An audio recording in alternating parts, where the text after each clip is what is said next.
जर चपाती तुमच्या फुगत नसतील तर सगळ्यात महत्त्वाची ट्रिक जी आहे तर ती काय करायची आहे, तर पोळी तव्यावर टाकल्यानंतर एकदम छान अशी लाटायची, हलक्या हाताने लाटायची. प्रेशर देऊन पोळी लाटली तर पोळी फुगत नाही, याची सगळ्यांनी काळजी घ्यायची आहे.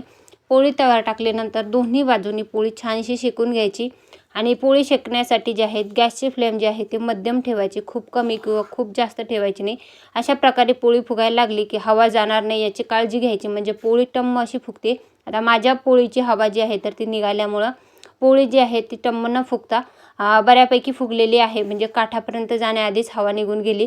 परंतु पोळीची जी आहे ना एकदम लुसलुशीतपणा जो आहे ना तो कायम आहे आणि तीच लुसलुशीत पोळी जी आहे तर ती आपण दिवसभरासाठी ताजी तवानी राहील अशी पोळी आपण बनवत असतो.